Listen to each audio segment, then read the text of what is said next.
প্রাইমারিতে প্রায় 96% কোটা, রেলওয়েতে 82% কোটা, বিসিএস এর পরে যে নন ক্যাডার হয় সেখানে প্রায় 70% কোটা। প্রথম দ্বিতীয় শ্রেণীর চাকরিগুলোতে 56% কোটা আছে, দ্বিতীয় তৃতীয় শ্রেণীতে 70%-এর মতো কোটা আছে। পার্লামেন্টে দাঁড়িয়ে জাতির সামনে কিন্তু ঘোষণা দিয়েছিলেন কোনো কোটাই থাকবে না। তারপরেও কিন্তু আমরা আমাদেরকে প্রজ্ঞাপনের জন্য আন্দোলন করতে হয়েছিল। তো আপনি দ্বিচারিতা কেন করছেন? আপনি কোন মুখে দুই কথা বলছেন, যেখানে আপনি এই আন্দোলনের প্রেক্ষাপটে দাবি মেনে নিলেন, আবার বলছেন যে যারা আন্দোলন করছে তারা কি চাকরি করেছে, বিসিএস দিয়েছে? আর আমরা তাকে বাধ্য করতে পারছি না জনগণের দাবিতে রেসপন্স করাতে, যে কারণেই সে আপনার ওই কোটা সংস্কার আন্দোলনের মতো। দেখেন 18 সালে আমরা আন্দোলন করেছিলাম, সেই সময় বিস্তর আলাপ আলোচনা হয়েছে, দফায় দফায় সরকারের উচ্চ পর্যায়ের প্রতিনিধিদের সাথে আলোচনা হয়েছিল। শেষ পর্যন্ত জনপ্রশাসন সচিবকে প্রধান করে 7 সদস্য বিশিষ্ট একটা কমিটি করেছিল, যে সেই কমিটিকে প্রতিবেদন দেওয়ার জন্য। তারা দ্রুত সময়ের মধ্যেই প্রতিবেদন দিয়ে বলেছিল যে বর্তমান প্রেক্ষাপটে মেধার ভিত্তিতেই প্রশাসনের নিয়োগ দেওয়া উচিত। তারপরেও তারা প্রথম থেকে দ্বিতীয় শ্রেণীতে, যেটা বর্তমান নবম থেকে 13তম গ্রেডের কোটা বাতিল করে এখানে সরাসরি মেধায় নিয়োগ দেওয়া হবে, আর তৃতীয় চতুর্থ শ্রেণীর নিয়োগগুলোতে সেখানে কোটা থাকবে। অনেকে আংশিক জানে কোটার বিষয়ে, আংশিক জানে না।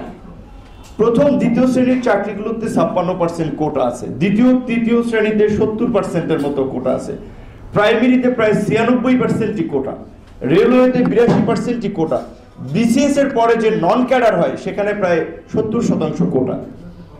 এই কোটার কারণে দেখা যায় অনেক আমাদের বন্ধুরা, আমাদের সহপাঠীরা, দেখেছি আমাদের সিনিয়র বড় ভাইরা বলে যে ভাই, যে আমি ওর চেয়ে এত ভালো পরীক্ষা দিলাম, এত পড়াশোনা করেও চাকরি পাচ্ছি না, আর সে কোটার ফলে একবার ক্যাডার পেয়ে পরের বার চেঞ্জ করে, একবার আনসার পেয়ে পরের বার পুলিশে যায়, কারণ মালপানি তো সব পুলিশে, এটা তো এখন দেখতে পাচ্ছেন।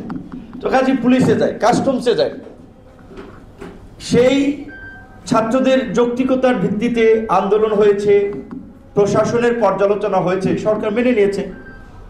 এমনকি সেটি 18 সাল ছিল, আপনারা জানেন আমাদের ছাত্রদের 18 সদস্যের একটা প্রতিনিধি দলের সাথে সচিবালয়ে মিটিং করেছিল ওবায়দুল কাদের সহ সরকারের সেই সময় উচ্চ পদস্থ আইন শৃঙ্খলা বাহিনী থেকে কর্মকর্তা কর্মচারীরা। আপনার এমনি প্রেসের উপস্থিতিতে মিটিং শেষে সবাইকে বের করে দিয়ে শেষে একটা কথা বলছিল যে দেখেন, আপনারা আন্দোলন করছেন যৌক্তিক, কিন্তু এটা সরকারের বিদায়ী বছর, আমরা এই আন্দোলনকে সরকার বিরোধী আন্দোলন, সরকার পতনের আন্দোলন হিসেবে চিহ্নিত করছি। কাজী এই আন্দোলনকে দমন করার জন্য সরকারের যা করার সরকার তাই করবে। তখন ডিএমপির কমিশনার ছিলেন আসাদুজ্জামান মিয়া, তারা সব একটা হুমকি দিয়েছেন, কিন্তু তখন আমরা বলেছিলাম আমরা তো সরকার পতনের জন্য আসি নাই, ছাত্রদের দাবি নিয়ে এসেছি, সেটা মেনে নেন, তাহলেই তো হয়। কিন্তু দেখেছেন সেটাও কিন্তু কিভাবে প্রতারণা করেছিল, বলছিল যে 1 মাসের মধ্যে এটার সমাধান হবে, হয় নাই। এমনকি প্রধানমন্ত্রী পার্লামেন্টে দাঁড়িয়ে জাতির সামনে কিন্তু ঘোষণা দিয়েছিলেন কোনো কোটাই থাকবে না। তারপরেও কিন্তু আমরা আমাদেরকে প্রজ্ঞাপনের জন্য আন্দোলন করতে হয়েছিল। তো কাজে এখন আজকের আন্দোলন হচ্ছে, এখন ওবায়দুল কাদেররা প্রেস কনফারেন্স করে বলছে এই আন্দোলনে বিএনপি ভর করছে, বিরোধীরা ভর করছে, তারা সরকার পতনের জন্য রাস্তা তৈরি করছে।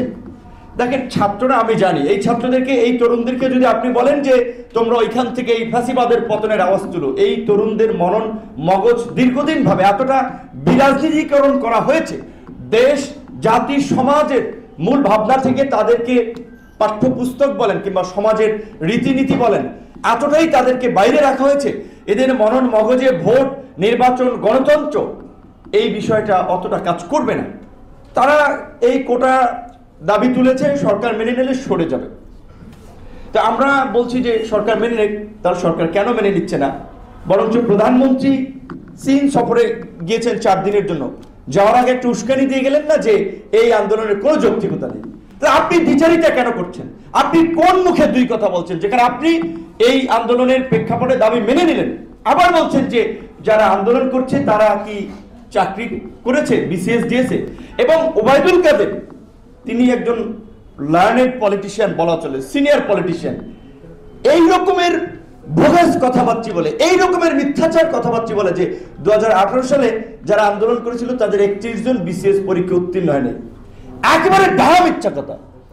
আমি পরীক্ষাই দেইনি।